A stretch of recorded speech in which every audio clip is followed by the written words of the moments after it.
Padre, queremos en esta mañana darle gracias, mi Señor, por la maravilla que usted hace en la vida de cada uno de nosotros. Queremos decirle, Señor, que somos pecadores y que hemos fallado de pensamiento, de palabra y de hecho. Queremos decírselo, Señor, a fin de no hallar nada que estorbe nuestra comunión con usted. Y le damos gracias por su perdón. Queremos pedirle en esta hora, Señor, la asistencia de su Santo Espíritu, a fin de entender su palabra, Señor, y en las circunstancias que vivamos nosotros, en la medida que sea posible, aplicarla a nuestras vidas. Suplicamos, Señor, en Cristo Jesús. Amén. Bueno, capítulo 32, 33, 34 y 35 tienen un tema general. Es una de las divisiones de Isaías que habla acerca de la restauración del pueblo de Israel en el tiempo de la tribulación, y estamos hablando de varios temas. Hemos hablado ya de algunas cosas que Isaías, a Isaías le fue dado revelar estas cosas acerca de la venida del Rey, del Mesías, el que ha de venir en el futuro. Y en el capítulo 32, precisamente hasta el 35, llevamos este tema. La venida, el énfasis de estos capítulos son la venida del Cristo, la venida del Mesías. Ahora la pregunta es, ¿por qué Isaías tiene tanto énfasis en este tema? Bueno, hay varios puntos importantes que necesitamos ver, debido a que Israel rechazó al Mesías. Entonces la venida de Cristo tiene una razón de ser. Primero, porque Dios en su soberanía necesita hacer varias cosas con sus planes. Por ejemplo, ¿qué debe hacer Dios con la iglesia en estos planes, en vista de estos planes de la venida del Señor? Bueno, primero vemos a la iglesia que es raptada, vemos a la iglesia glorificada, vemos a la iglesia restaurada, vemos a la iglesia galardonada, vemos a la iglesia en un plan muy distinto al que tenemos ahora, aunque Dios siempre está mostrando gracia. Ahora, en cuanto a Israel, ¿por qué debe de venir Cristo? Bueno, porque Dios tiene que cumplir una promesa hecha a Abraham en el capítulo 12 de Génesis, y es decir, ratificada a Jacob, ratificada a Isaac, ratificada también a David. Y esto debe de cumplirse, y precisamente este es el énfasis de lo que estamos viendo en estos capítulos. En este capítulo 33 vamos a ver cómo Israel está siendo afligida, pero Israel es restaurada, Israel es liberada. Ahora yo pregunto una cosa, hermano, ¿cómo creen ustedes que se siente una persona que no ha sido liberada en su vida espiritual? De hecho, aquí estamos hablando no solo de la libertad espiritual, sino de la libertad física, porque Israel ha estado presa, cautiva, debido a su desobediencia a Dios por muchos años. Entonces Dios ha de restablecer esa relación con Israel y tener digamos, Jerusalén, Israel sea restaurada totalmente. Ahora, para eso, Israel necesita pasar una disciplina. ¿Y cuándo es que va a pasar esta disciplina? En el tiempo de la tribulación. Ahora, la pregunta sería, bueno, ¿y qué de las otras naciones que no tienen que ver con la iglesia, que no tienen que ver con Israel? Bueno, Dios también las va a juzgar. Y Dios las va a juzgar porque Dios también trata con todas las personas. Es decir, ¿para qué vino el Mesías entonces en su primera venida? Aunque algunos tratan de tapar este hecho de que Cristo ya vino y que lo esperamos por segunda vez, precisamente para recibir la bendición de ser raptado, de ser glorificado, de ser galardonado en el cielo. Pero muchos tapan este tema, no quieren hablar de estas cosas que han de suceder. La pregunta es, ¿qué de las naciones? Bueno, Jesucristo vino solo para la iglesia, hermano, ¿Para Israel o vino para todo el mundo? Juan 3:16, por tanto amó Dios al mundo, que dio a su Hijo unigénito, para que todo aquel que en Él cree no se pierda, mas tenga vida eterna. Entonces, Dios ha de tratar con la iglesia, con Israel, pero también con todo el mundo. Entonces, por eso es que Pablo en los Romanos escribió que nadie tiene excusa en cuanto a la salvación. Nadie tiene excusa en cuanto al tema de Dios. Porque todo hombre, todo ser humano tiene que haber visto algo de parte de Dios, y por lo menos la creación nos hace ver esto. Ahora, hay tantas cosas que necesitamos aprender cuando estudiamos el contexto de Isaías, capítulo 32 al 35. Todos estos acontecimientos que he mencionado así rápido están inmersos en estos capítulos. Entonces, vamos a ver el versículo 1, y el versículo 1 consiste de una profecía de angustia en contra de los que saquean o roban, valiéndose de la violencia y traición. Miren lo que dice el versículo 1 del 33.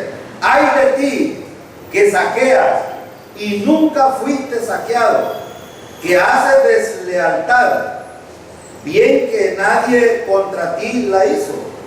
Cuando acabes de saquear, serás tú saqueado, y cuando acabes de hacer deslealtad, se hará contra ti. Aquí hay un tema muy importante que necesitamos aprender, hermanos, y hay principios muy claros. Yo no sé qué es lo que ustedes pueden ver aquí, pero aquí hay una nación que se ha levantado en contra de Israel y que la ha saqueado. Y fíjense que el versículo, esta profecía de angustia, describe los depredadores que roban a los inocentes o indefensos. Y esto es una realidad en nuestros días. Esto ha sido no solo en este tiempo en el que estamos ahora, sino que ha sido en todos los tiempos. El más fuerte se come al más débil. Esta es una verdad. Pero ¿qué va a pasar con ellos? ¿Qué dice el versículo 1? De la misma manera como has hecho, así se te hará. Entonces, ¿qué podemos aprender nosotros? Necesitamos aprender varias cosas. Y número 1, necesitamos ser muy humildes con los demás. Cuando hablo de humildad, no es que estoy hablando de que cada vez que alguien se nos acerque con soberbia o vamos a agachar la cabeza, tampoco. Es que los creyentes debemos de ser mansos, pero no mensos. Esa es una diferencia. A veces los creyentes de mansos nos hacemos mensos, y no es así. Es decir, Dios tiene un control en las cosas, y por eso a la iglesia le ha dejado establecidos parámetros donde debe de pararse, cuándo debe de actuar, cuándo no debe de actuar. Y en ese sentido, el versículo, fíjense, si ustedes ven, una persona que actúa inicuamente, ¿cómo van a actuar con él después? Yo puedo ver aquí en cierta medida la ley de la siembra y la siega. Lo que dice Pablo a los Gálatas: todo lo que el hombre sembrare, eso cosechará. Si por ejemplo, como creyentes, hermanos, ¿creen ustedes que somos amargados? Al final, ¿cómo vamos a terminar? Amargados, arruinados, destruidos. Si por ejemplo somos soberbios, ¿qué vamos a recibir de los demás? Soberbia. Ahora, aquí está describiendo, precisamente aquí está hablando de Israel en relación a otros pueblos, a otras naciones que, por ejemplo, voy a ponerle un ejemplo claro: Nabucodonosor. Recuerdan, yo no sé cuánto han leído Daniel, pero Nabucodonosor saqueó, hermano, la ciudad de Jerusalén. ¿Sí? ¿Y qué tenía en sus manos Nabucodonosor? Todos los utensilios que se usaban para los sacrificios en el templo. ¿Y saben para qué lo usó el Belsasar después? ¿Saben para qué lo usó? Para hacer una fiesta pagana, y ahí lo usó. ¿Y saben qué hizo Dios? Lo cortó. Precisamente este es el principio que necesitamos aprender. Fíjense el versículo, dice, ay de ti. Recuerdan que los ayes siempre determinan ¿cómo se llama? Algo de angustioso.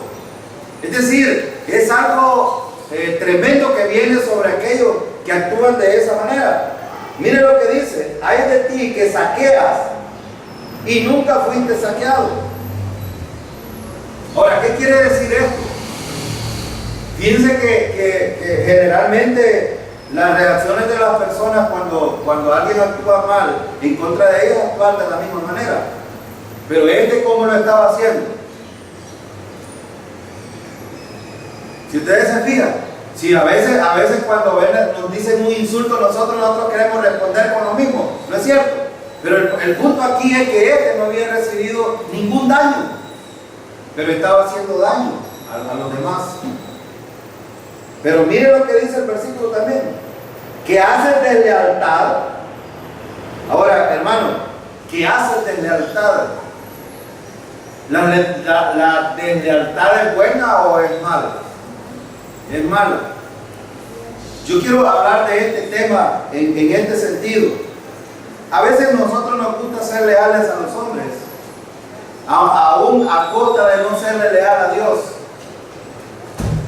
Y quiero decir esto. Y aquí hay dos direcciones bien contrarias. Fíjense, por ejemplo, quiero poner un ejemplo. Hay algunos creyentes que dicen, por ejemplo, no, si a mí lo que me interesa es tener comunión con Dios, lo demás a mí no me importa. ¿Es de lealtad esta, sí o no? Claro que es de lealtad. Sí es de lealtad. Y aparentemente está diciendo, no, si a mí me interesa tener una buena relación con Dios, lo demás no me interesa. Esto es de lealtad, y no solo con nosotros, sino también con Dios. Ahora, ¿creen ustedes que si alguien tiene comunión con Dios, no va a tener comunión con los demás? Claro que sí. Y se engaña a sí mismo. Entonces ven el punto. Ahora otros pueden decir, no, a mí me interesa, algunos dicen que no es importante, por ejemplo, quedar bien con las personas. ¿Cómo no? Es importante. Pero el quedar bien con los demás es el resultado de estar bien con el Señor. Si yo lo hago solo por quedar bien y salir de un compromiso, entonces ¿a quién le he sido desleal?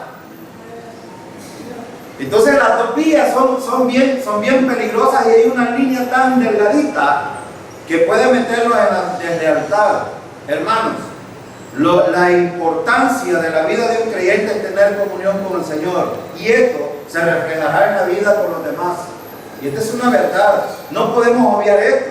Un creyente que dice que es espiritual, por ejemplo, hay muchos que aparentan ser espirituales y, por ejemplo, hablan en lengua, dicen profecías, hacen, inclusive se adjudican milagros, hacen un montón de cosas. ¿Qué creen ustedes que están haciendo ellos? ¿Están siendo leales a Dios o desleales? Desleales. Y aunque aparentemente piensan, ellos piensan que son leales a Dios, pero no, es al contrario. Veamos otro punto. Cuando vamos a hacer algo que es indebido, ¿a quién le estamos siendo desleal? A Dios. Ahora, por eso es que es tan importante, hermano, hablar. Aquí de hecho estaba hablando de una persona inicua, de un impío, de una ciudad impía que hace esto. ¿Pero para qué? Para enseñarnos a nosotros que no debemos de ser de esa manera. Fíjense que por ejemplo, hay dos palabras aquí. Nosotros no somos saqueadores a los demás, pero tenemos algunas patrañas por ahí que podemos hacer. Por ejemplo, hermano, comparémoslo con nuestro trabajo. Cuando nosotros llegamos tarde a nuestro trabajo, ¿qué hemos hecho? Robar. Es lo mismo. Cuando, por ejemplo, nos vamos temprano, cuando, por ejemplo, no cumplimos con nuestra labor. Es decir, todos estos temas tienen mucho que ver con la vida cotidiana de las personas. Ahora, fíjense bien lo que dice el versículo. El versículo dice, de lealtad.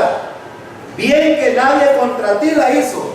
Es decir, este estaba muy ensanchado. ¿Saben, hermano? Dios castiga la soberbia, ¿sí o no? ¿Cuándo es que una persona, yo por ejemplo, con este tema de la delincuencia juvenil, sobre todo en las escuelas, y en toda de todo esto, hablaba yo un día de esta semana con un maestro allá en la escuela, y él me preguntaba, ¿y por qué es que hay tantos problemas en las escuelas hoy de delincuencia juvenil? Y generalmente, yo he dicho, los maestros siempre ponemos en el plan educativo del grado, siempre ponemos que es por baja autoestima. ¿Y saben por qué es que ahora tenemos jóvenes en la escuela que ya mataron? ¿Creen ustedes que por baja autoestima o por alta autoestima? ¿Por qué creen que lo hacen? Porque están muy elevados. No es porque están bajos, están elevados. Que traen problemas familiares, sí, es verdad. Traen muchos problemas. Pero generalmente la soberbia hace elevar a alguien a tal punto de que él cree que todo lo puede hacer. Y lo hace. No es porque uno de baja autoestima, uno anda agachado, se aparta, no se mete. Ese es el que ya tiene baja autoestima. El que no se valora a sí mismo. Pero el que se siente gallón, ese está demasiado alto. Y hace lo que hace porque quiere. Entonces, este estaba pagando con este. A este no le había hecho nada a Israel. A este no le había hecho nada a Dios, pero se veía ensoberbecido. Y miren lo que dice el versículo. Dice, cuando acabes de saquear, serás tú.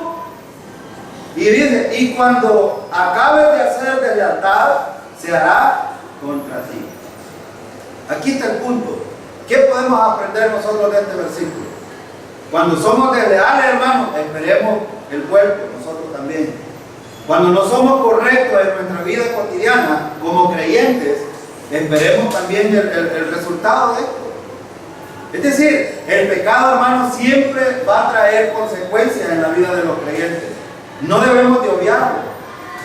A veces los creyentes nos podemos sentir cómodos manteniéndonos en ciertas cosas que no son correctas, pero el Señor aquí está diciendo por medio de Isaías, si tú haces esto que es incorrecto, espera lo mismo. Espera el resultado de eso. Ahora, miren lo que dice el versículo 2. Miren lo que dice el versículo 2. Oh Jehová, aquí hay una situación bien importante, hermanos, que necesitamos tomarla en consideración nosotros, personalmente y como iglesia también. ¿Qué está haciendo Isaías aquí? Miren lo que dice. Oh Jehová, ten misericordia de nosotros. A ti hemos esperado. Tú, brazo de ellos en la mañana, sé también nuestra salvación en tiempo de la tribulación. Veamos un poco acerca de la actitud de Isaías aquí. ¿Qué está haciendo Isaías en este versículo? Isaías dice, ve, hombre, nos han arruinado, nos han tenido esclavos, nos han acabado como nación, no hemos tenido ni siquiera tiempo para poder adorarte, porque el templo no existía en este contexto. Para Israel, hermano, no tener el templo es estar separado de Dios. ¿Ven? La vida nacional, la vida espiritual de Israel estaba acabada. Pero aquí hay una actitud de un hombre importante en este contexto, como debe de haber en este contexto de la iglesia, donde lejos de menguar la maldad va aumentando, y lo hemos dicho, las cosas de aquí para allá no vienen mejores, vienen peores. Y por eso, hermanos, necesitamos tener esta actitud. ¿Cuál es la actitud de Isaías aquí en el versículo 2? Primero, ¿cuál es la alternativa de Isaías? ¿Busca otras naciones como lo hicieron los israelitas? No, Isaías no va a las otras naciones. Había naciones poderosas aquí que podían quitar a este saqueador, sí, había. Como también nosotros tenemos gente que tiene poder, por ejemplo, para ponerle en un trabajo a ustedes, para ponerle en un negocio, para hacerlo prosperar. Hay gente poderosa. hoy. Y ya van a ver ustedes que de aquí a unos días, cuando ya empiece esta revuelta de las elecciones, van a empezar a poner gente por toda diestra y siniestra. Porque saben de que ya van de paso, ya van de salida.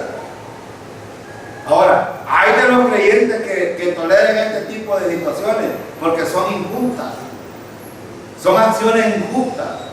Pero fíjese bien, Isaías no busca los cuellos, Isaías no busca eso, Isaías busca al Todopoderoso, Isaías busca al Señor. ¡Qué bueno, hermano! Fíjese, aprendamos, cuando la crisis y las circunstancias vienen a los creyentes, la primera alternativa que debemos de buscar es el Señor, no buscar otros medios. Y miren, ¿qué pide Isaías? Otra cosa tan especial, hermanos, que necesitamos aprender, porque a veces somos, bueno, por eso Pablo dijo, ¿qué hemos de pedir? No lo sabemos, pero ¿quién intercede por nosotros? El Espíritu Santo acomoda lo que nosotros decimos a veces ofendiendo a Dios, venimos y pedimos, y el Espíritu Santo lo acomoda para que el Señor no llegue de la manera como nosotros lo hacemos. Hay que tener cuidado cuando oramos, hermano. Sí, mucho cuidado, porque a veces podemos estar orando y ofendiendo al Señor, o podemos estar orando y dándole vuelta a la mano, queriéndole dar vuelta, retorciéndole el brazo al Señor. Pero miren, ¿cuál es la actitud de Isaías? Dice Isaías, ten, hermano, esta es una actitud de humildad. Los creyentes necesitamos aprender que cuando vamos a dirigirnos a Dios, debemos de hacerlo con mucha humildad, con mucho respeto, con mucho temor. Es muy importante. Pero cuando Isaías pide misericordia, ¿por qué creen que lo hace? ¿Qué se da cuenta Isaías de todo esto? Primero, se da cuenta que es un pecador. Segundo, se da cuenta que no es suficiente. Tercero, se da cuenta de que las circunstancias que están pasando el pueblo de Israel no está en manos del profeta, ni del rey, está en manos del Todopoderoso. Hermano, cuando usted se encuentre en la crisis, cuando se encuentre en la dificultad, dése cuenta que todo lo que redunda a su alrededor probablemente es el plan de Dios para que usted logre ver que Dios es el Dios de misericordia. Hermanos, ¿merecemos nosotros algo de parte de Dios? Nada. No merecemos nada. Hay gente que dice, no, si yo merezco. Yo he oído, inclusive pastores, cuando hablan de los pactos, ¿por qué dicen eso de los pactos? Porque creen que haciendo pacto con Dios, merecen que Dios les haga algo. Cuando a la iglesia la llevan y la obligan a que siembre en los guacalitos ahí para recoger la ofrenda, y la obligan, bueno, hoy hasta sistemas cibernéticos tienen los pastores, donde en las ciudades, por ejemplo en Estados Unidos, el pastor sabe cuánto gana el pobre miembro de la iglesia, sabe cuánto le toca, y es más, ellos tienen comisiones de ir a cobrar esto, no siquiera le permiten al miembro dar por gracia. Terrible. Es decir, han obligado a la iglesia a hacer cosas que por eso decía yo anteriormente, un hermanito a lo mejor puede ser, bueno, lo voy a hacer, voy a someterme al pastor, voy a hacerlo pero ya lo hacen por gratitud, ¿o por qué lo hacen? Ya no es gratitud, es obligación. Es decir, muchos han llevado a la iglesia a hacer cosas que no son correctas, pero saltan, brincan y creen estar alabando al Señor. Y yo decía, a veces, hermanos, nosotros venimos a darle gracias a Dios, pero ofendiéndolo. O venimos a darle gloria a Dios ofendiéndolo. ¿Creen ustedes que realmente se puede hacer esto? Este es un asunto mental. Cada uno de nosotros debe de estar persuadido de verdaderamente quiénes somos delante del Señor. Hermanos, somos hijos de Dios. Esa es una realidad que no la podemos cambiar nosotros ya. Le digo esto porque cualquiera puede, no, entonces yo dejo de ser hijo de Dios y hago lo que quiero. Tampoco. Ya no se puede. Esto ya no tiene retroceso. Pero una verdad importante que cuando la misericordia en un creyente es una verdad, es decir, cuando yo me doy cuenta que no merezco nada de Dios, entonces estoy en el punto adecuado para venir al Señor. Y fíjense, Isaías estaba aquí bien ubicado, pero miren, hay algo más importante en ese versículo, en esa expresión. Miren lo que, ten misericordia de quién. Dice de nosotros. Hermano, cuando oramos al Señor debemos de acordarnos de los demás. Fíjense que Isaías, ¿se incluye Isaías en la petición? Sí, pero Isaías va más allá de eso. Asunto, los creyentes necesitamos tener amor hacia los demás. Por eso es una mentira que el diablo le ha metido a los creyentes, que dicen que solo pueden tener comunión con el Señor, pero con los demás no les interesa. Perdónenme, pero es la estupidez más grande que puede haber. Un creyente que piensa así está envanecido. Su mente está maquinando cosas contrarias. Isaías está bien ubicado aquí diciendo, necesitamos el favor tuyo para todos, no solo para él. Él está pidiendo para todos. Qué importante, hermano.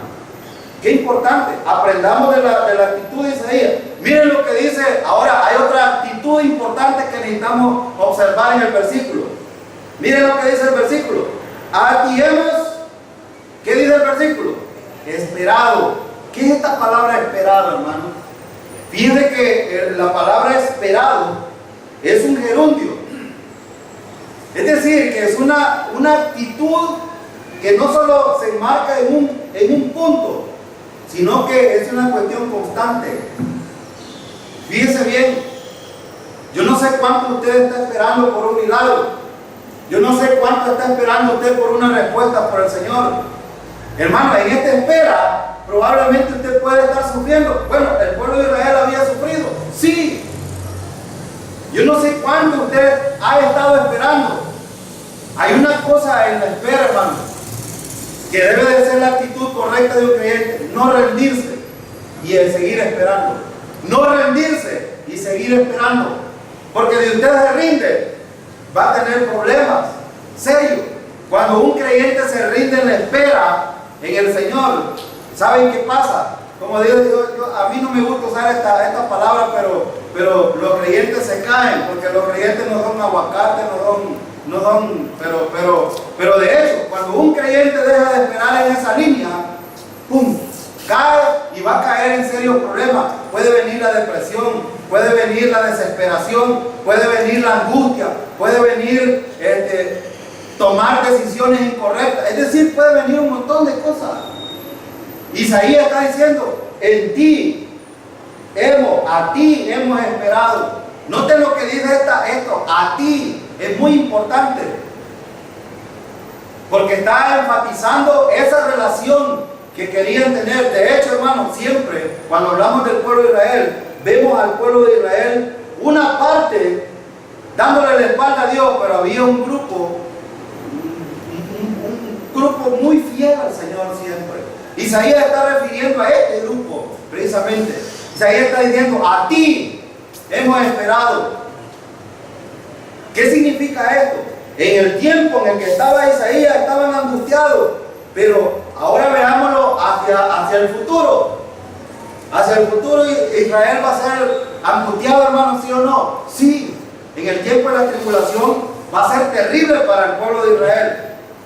Pero inclusive en ese tiempo, el remanente fiel va a decir, a ti hemos esperado. Hermano, ¿cuántos de ustedes están esperando en el Señor? Necesitamos hacerlo. Es la necesidad. ¿Sabe quién es el beneficiado final cuando esperen al Señor? Cada uno de nosotros somos beneficiados. Y a Dios le agrada cuando los creyentes tratan de esperar en esa línea, en el tiempo, en el Señor. Le agrada. Esto no significa, hermano, que en esta línea del tiempo no vamos a sufrir, ¿cómo no? Los creyentes siempre vamos a tener padecimientos, siempre van a haber circunstancias por varias razones. Pero fíjese bien en el versículo, miren lo que dice: tú, brazo de ellos en la mañana, sé también nuestra salvación en tiempos de tribulación. Isaías no solo estaba hablando de ese contexto en el cual se encontraba, sino también estaba apuntando al futuro. De hecho, este es el contexto en el que estamos. Isaías está hablando de todas las tribulaciones que Israel ha de tener desde aquí hasta el futuro, pero también está enmarcado en el tiempo de la gran tribulación. Ahí está enmarcado Isaías, es decir, este tiene un cumplimiento cercano hacia un cumplimiento lejano, porque este es el contexto. De hecho, él está hablando acerca de la venida, de la segunda venida del Señor. Ahora, fíjense lo que dice Isaías. Ha dicho varias cosas, ha pedido misericordia para todos. Isaías ha dicho, nosotros hemos esperado en ti. Isaías ha dicho, solo tú eres nuestra salvación. Y miren lo que dice el versículo: tú, brazo de ellos en la mañana, sé también nuestra salvación. Cuando dice tú, brazo de ellos en la mañana, hermano, aquí hay que recordar algo importante que a veces olvidamos, y no debemos de olvidarlo ni despreciarlo tampoco. Digo despreciarlo porque a veces nosotros sabemos ciertas cosas pero no creemos, y cuando no creemos despreciamos esas verdades. Hermano, los creyentes estamos asegurados en el brazo del Señor totalmente, y no solo eso, estamos asegurados en las manos de Jesucristo también. Ahora yo pregunto, ¿por qué es que muchos se afanan en decir de que la salvación no es totalmente segura? A otros dicen que no es segura, a otros dicen que hay que mantenerla. Y aquí el punto es que el Señor la mantiene porque estamos en las manos del Señor y en las manos de Jesucristo. Nosotros no hacemos nada para mantenerla. Gloria a Dios, hermano. Esta es la misericordia y la gracia del Señor. Ahora fíjese, versículo 3. Mire lo que dice: los pueblos huyeron a la voz de estruendo, las naciones fueron esparcidas a levantarte tú. Ahora, miren lo que dice el versículo 3. El versículo 3 comienza: los pueblos huyeron a la voz del estruendo, las naciones fueron esparcidas a levantarte tú. A levantarte tú significa en tu subida. Quiero mencionar esto porque a veces es importante recordar, y yo he estado tratando lo que Isaías estaba pasando en este contexto, pero hacia el punto futuro. ¿Cuándo es que las naciones se han convertido temibles, hermanos? Cuando el Señor se levantó. Para Satanás, a ver que Cristo hubiera muerto en la cruz, para él era una victoria. Él sintió que era una victoria. Y ahora yo cuando estaba leyendo esto estaba recordando a cuando dijo Pablo en el capítulo 15 de 1 Corintios: ¿dónde está, oh muerte, tu victoria? ¿Dónde está, oh muerte, tu aguijón? ¿A dónde, hermanos, está la victoria de la muerte sobre los creyentes ahora? Cuando el Señor se levantó, hermano, es la victoria para los creyentes, pero es la victoria también para Israel. Es la victoria también para todas las naciones. Es la victoria de la iglesia. Es la victoria de aquellos que confían en el Señor. Y saben, en el tiempo Dios ha tenido planes, y Pablo lo expresa en Efesios. Pablo dice que en el pasado los profetas no lograron ver a la iglesia porque era algo que estaba escondido. Pero a partir de el levantamiento de Cristo, cuando se fue 50 días después, o 40 días después de su muerte, 40 días después de su muerte, ascendió al cielo, empezó un plan diferente de Dios con las naciones. Ahora trata con todas las personas, no trata con una sola persona, no trata con un solo pueblo, no trata con solo Israel, trata con todos. El problema es que la gente no quiere tener una relación con Dios, pero nosotros que la tenemos, hermanos, encontramos en este versículo, fíjense lo que dice el versículo: los pueblos huyeron a la voz del estruendo las naciones fueron esparcidas al levantarte tú. Ahora, déjeme decirle lo siguiente. Como la salida del sol en la mañana para ser visto por todo el mundo, listo para la lucha, note el uso de la forma gramatical conocida en la segunda persona, al levantarte tú. Aquí Isaías se dirige ¿a quién? A Cristo. Se dirige al Señor. Él está hablando del Señor. Ahora, el Señor, hermano, se ha levantado, y aquí quiero hablar acerca del contexto de Isaías. El Señor se levanta, bueno, en el versículo 1 lo vimos. El Señor se va a levantar en contra de aquellos que hacen injusticia. El Señor se va a levantar en contra de aquellos pueblos que han estado opacando, persiguiendo, teniendo oprimido al pueblo de Israel. Siempre lo va a hacer. ¿Recuerdan ustedes que en el tiempo de la tribulación se van a levantar dos personajes que van en cierta medida, a bendecir a Israel, pero después ¿qué van a hacer? Lo van a oprimir. Y un remanente el Señor lo va a preservar para gozar de la promesa en el reino milenial. El falso profeta y el anticristo, hermano, Dios, bueno, por eso Cristo se levantó. Y estos personajes van a tener control y dominio sobre el mundo entero, es verdad. Pero este levantamiento de Cristo significa también que no se va a quedar ahí. El Señor viene pronto, hermano. Amén. El Señor viene y va a terminar con todas estas cosas. Y este es el contexto el que estamos viendo en Isaías. Versículo 4. Mire lo que dice. Sus despojos serán recogidos como cuando recogen orugas. Correrán sobre ellos como de una a otra parte corren las langostas. Si ustedes se fijan, ¿qué es lo que manifiesta este versículo 4? Persecución, muerte, desesperación, angustia para aquellos pueblos que oprimen al pueblo de Israel. En la tribulación va a ser terrible para Israel porque muchos van a estar en contra de Israel. Pero ¿saben qué va a pasar con ellos? Van a salir como langostas. Bueno, ustedes conocen los chapulines. Un chapulín usted lo quiere tocar, pega el salto y no lo va a alcanzar, pues. Pero ellos creen que no lo va a alcanzar, pero el Todopoderoso sí lo alcanza. Este es el asunto, que muchas naciones, inclusive hoy, están dormidas pensando que tienen el control sobre la humanidad. Pero no es verdad. No es cierto. A veces a mí me da risa cuando oigo algunas noticias por ahí. Voy a hablar, por ejemplo, esta semana han declarado a Juan Pablo II santo. Ahora, ¿qué quiere decir esto?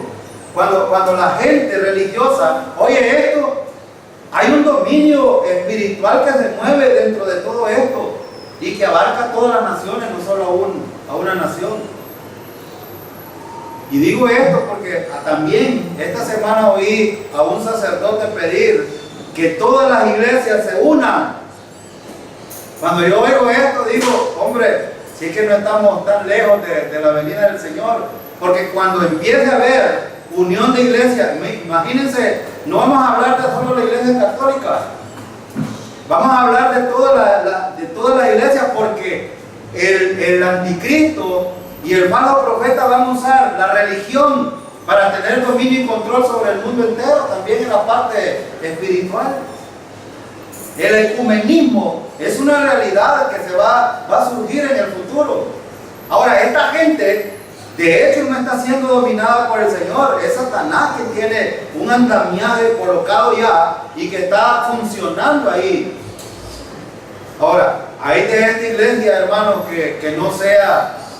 nosotros hemos dicho hipotéticamente que el hermano B, el hermano Jorge, vamos de pasadita.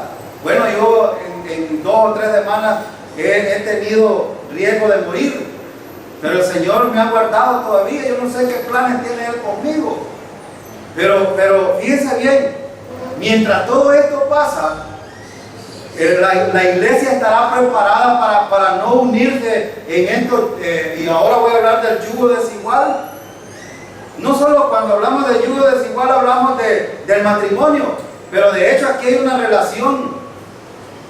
Ojo, iglesia debe de tener bien claro este asunto. La iglesia debe de mantenerse firme en la sana doctrina y no hacer alianza con otros que quieren pervertir. Bueno, de hecho, aquí, por eso el Señor va a perseguir a esta gente, por perversa, por no tomar en cuenta al Señor. Terrible.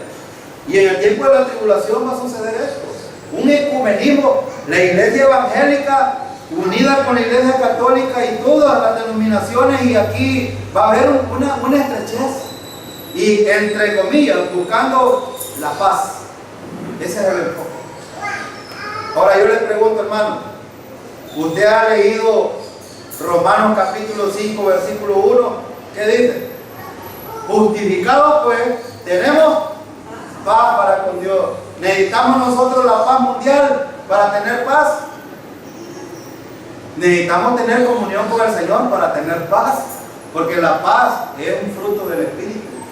La gente ya anda buscando una paz que se la van a proveer un día, pero que de repente a la mitad de la tribulación van a salir como que dos chapulines.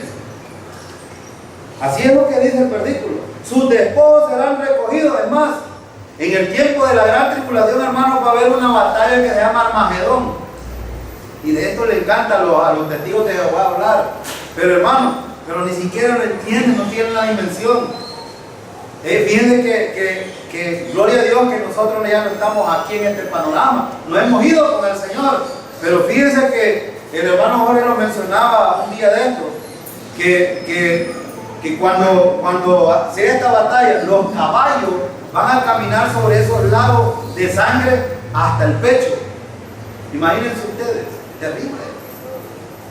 Bueno, de eso está hablando aquí, no lo está hablando de este. Y dice aquí, sus despojos serán recogidos como cuando se recogen orugas. Ustedes saben cuáles son las orugas, ¿verdad? ¿Saben? Son unos gusanitos.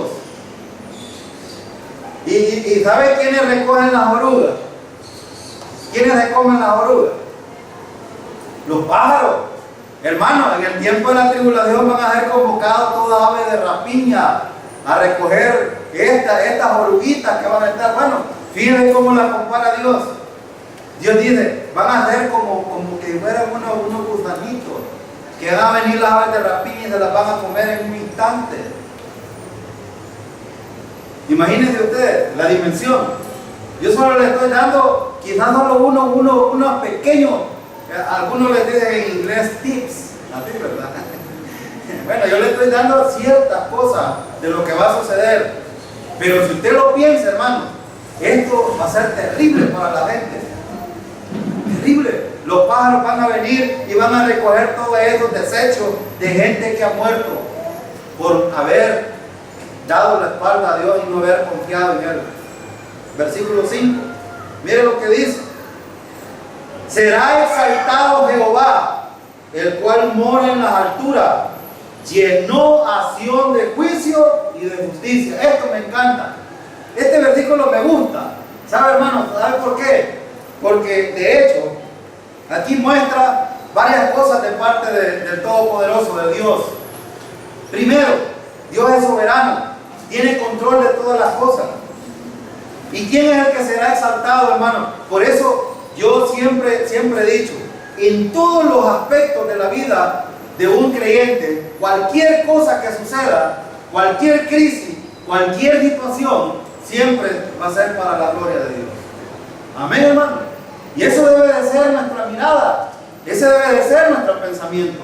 Las cosas no suceden solo por suceder, suceden para que Dios sea glorificado en lo que sucede. Mire lo que dice el versículo: será exaltado Jehová. ¿Cuándo será exaltado Jehová?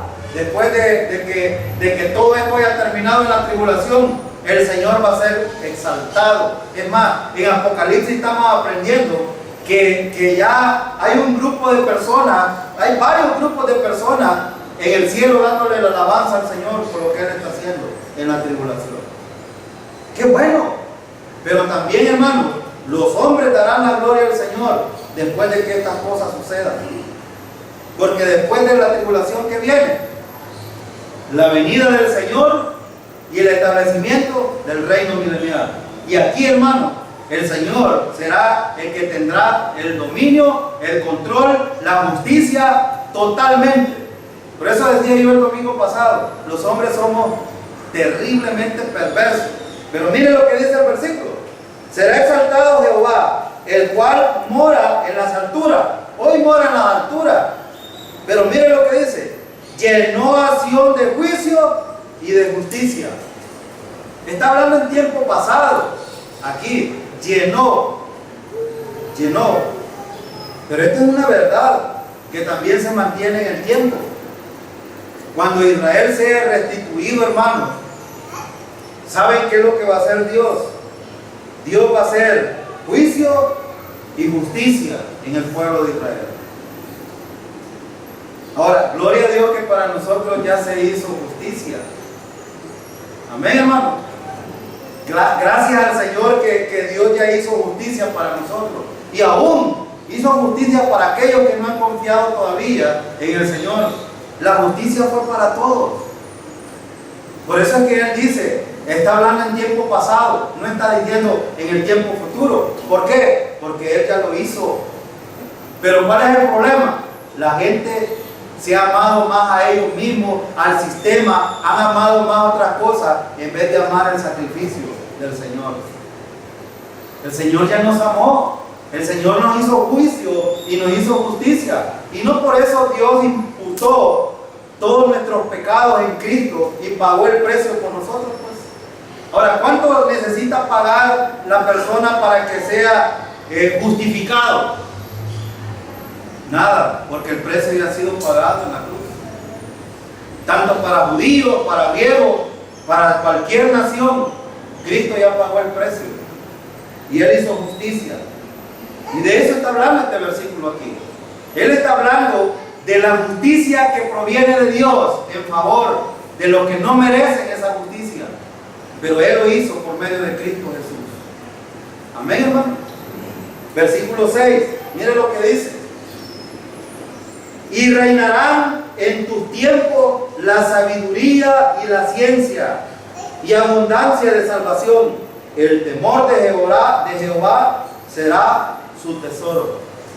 Este versículo está yendo ahora hasta el futuro. Si usted se fija, será. No está hablando del presente, está hablando del futuro. ¿De cuándo es que será verdad esto del versículo 6? En el reino milenial. Mire lo que dice: y reinará en tus tiempos la sabiduría y la ciencia. Y esto empezó en cierta medida en el tiempo, en la transición de la iglesia. En la transición de la iglesia, desde el Pentecostés hasta el 95 más o menos, después de Cristo, esta fue una verdad. Pero cuando la ciencia fue completada, cuando la palabra del Señor fue completada, esto ya no necesitábamos ya eso, porque aquí tenemos toda la ciencia, toda la sabiduría, todo el conocimiento que se enmarca en el temor al Señor. Ahora fíjese bien, pero esto va a ser una verdad en el reino. Sí, también, porque ¿quién estará en el reino como rey? Cristo Jesús.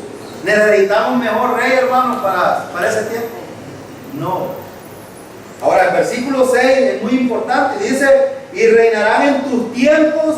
Note que dice en tus tiempos, no habla de un solo tiempo, sino que hay un espacio, hay un parámetro. Pero mire lo que dice el versículo también: y abundancia de salvación. Hermano, nosotros probablemente pensemos: ¿y por qué es que la gente no se salva? Bueno, como iglesia a veces no nos damos cuenta, pero hay un grupo de creyentes que está trabajando en evangelismo, y a lo mejor alguno de ustedes ha presentado el evangelio así, allá, aislado, y esa persona ha sido convertida al Señor, que no la vemos aquí, es verdad, pero a nosotros no nos debe interesar que la gente esté aquí con nosotros. Nos debe interesar la salvación que le interesa también al Señor. Hermano, hay mucha gente que está siendo salva en este tiempo. Mucha gente está siendo convertida al Señor. Hay de aquellos que no están predicando el evangelio llano. Hay de aquellos que le están agregando al evangelio otra cosa más, no solo Jesucristo. Porque de donde están llevando al cielo, están llevando al infierno a la gente. Pero hay abundancia de salvación. Y saben, el clímax de la salvación de la cual habla aquí está en la tribulación. Para Israel, la salvación de la cual estaba hablando Isaías aquí, el clímax de ello, la totalidad de la salvación va a ser en el tiempo de la tribulación. Al final, cuando el remanente sea apartado, sea guardado por el Señor, sea sustentada. Es más, en Apocalipsis dice que va a ser sustentada 2640 días, parece, 40 días, que son 3 años y medio. Dios va a permitir que Israel, ese remanente fiel, sea llevado al desierto. Él los va a proteger, los va a sustentar, los va a alimentar, y esta gente apartada es la que va a pasar para el reino milenial. ¡Qué bueno! Mire, ahora si usted ve esto tan sencillo así, no es tan sencillo. Para nosotros es difícil, pero para el Señor es posible, hermano, esto. Sí, es posible. Bueno, quiero terminar con el versículo 7. Pero fíjense en el versículo 6, voy a terminar con esto. El temor de Jehová será su tesoro. Hermano, yo no sé cuántos de nosotros, para nosotros el temor al Señor es nuestro tesoro. No sé, usted mejor lo sabe. Pero debería de ser un tesoro ese temor al Señor. ¿Sabe por qué? Porque la sabiduría de un creyente radica en el temor al Señor.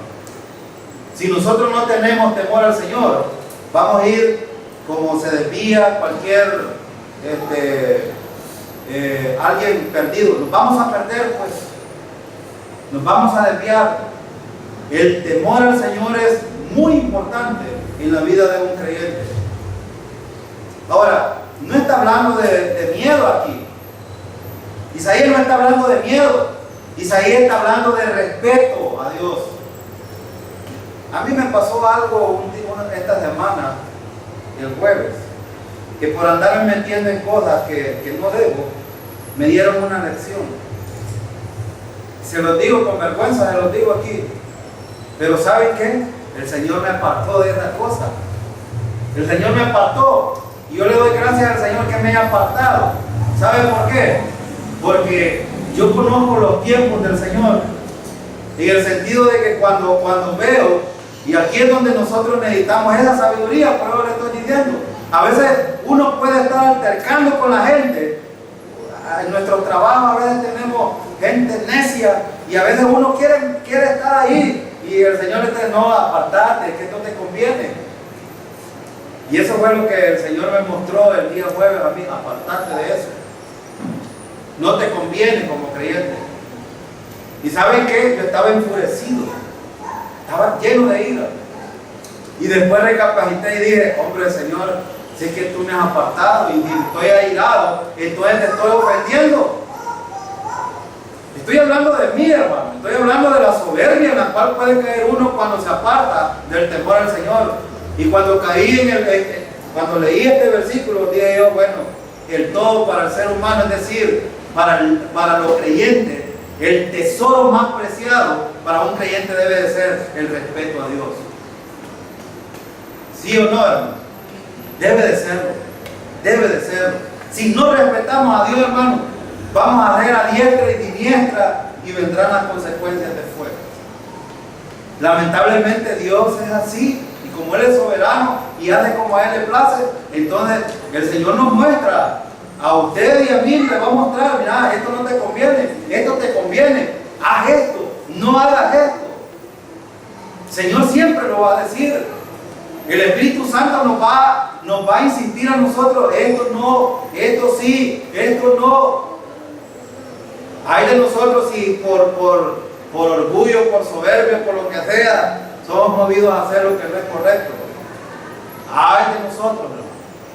porque después recibiremos totalmente lo que vimos en el versículo 1. Entonces necesitamos mucho cuidado. Bueno, Isaías aquí, ¿cómo le dice al temor de Jehová? Mire lo que dice: el temor de Jehová será su...